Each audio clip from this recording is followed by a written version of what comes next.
Not only has the popularity of video games soared in recent years, but the amount of realistic violence in them has as well. Violent video games first gained traction with the successes of popular first-person shooters in the early 1990s. These first-person shooters were clear indicators that games involving violence and shooting were popular among the public, as tens of millions of people had bought and played them. Since the 1990s, video game technology has improved dramatically. Modern video games now have massive worlds and very detailed graphics. These improvements in technology have made modern video games much more addicting and keep players entertained for long amounts of time. Recent tragedies have sparked a debate about whether or not violent video games play a beneficial role in our society. Many believe that violent video games play a crucial role in killings and bring the productivity of our society down as well. Yet, how accurate is this? Adversely, there is also evidence that disproves that video games cause violence, and actually provide many benefits to society instead. Violence around the world leads us to question whether or not violent video games should be banned in order to create a safer, more productive society. Many believe that violent video games are highly addictive and lead to significant increase in aggression and have a great impact on one's actions. In a recent study, 20 people were randomly selected. 10 played a relaxing game and the other 10 played a violent game.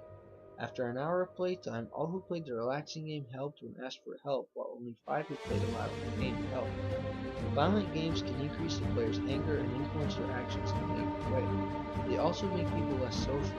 Furthermore, the director of games explains that violent video games give us experiences that we don't get to experience on a daily basis. All of the qualities that violent video games give us make them more compelling, which increase our addiction. An hour of playtime becomes 3 hours of playtime. So how exactly does the increase in addiction affect us?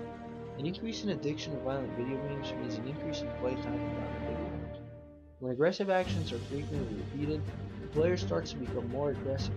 A psychologist discusses that as he states, if we practice aggressive ways of thinking, feeling, and reacting, then we will get better at those. Practicing aggressive acts more frequently makes you more aggressive. These aggressive actions can cause bad behaviors and potentially lead to real-world violence. Violent video games should be banned in order to prevent all of these things from happening. Me and others believe that violent video games don't make violent kids or teenagers and shouldn't be banned. Video games can keep people inside playing video games, reducing the violence in the world. Charles Harrell describes the game Shadow of Rome, based in the era of watching people fight to the death or turning from them, was considered entertainment for the entire family. Violence like that doesn't and can't happen today. There is no correlation to violent video games and reward events. Many studies on the issue of media violence rely on measures to assess aggression that don't prove cause and effect. Federal criminal justices have proven that violence among teens has decreased since 1996, even as video game sales have increased throughout the years. Video game consumption is associated with a decline in youth violence rates. Results suggest that societal consumption of media violence is not predictive of increased societal violence rates. As well as not being associated with violence in the world, video games can also encourage teamwork and cooperation. A researcher from Texas Tech University discovered in 2015 that games like Halo and Time Splitters led to participants to treat each other, whether teammates or opponents, with surprisingly high degrees of decency.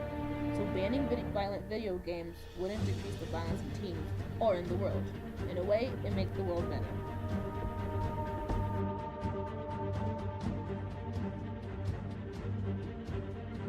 So, how do we fix this? There should be a time limit for violent video games so that way people don't play violent video games all day and become addicted to violence in real life. We want the time limit to be 2 hours per day no matter the age of the player.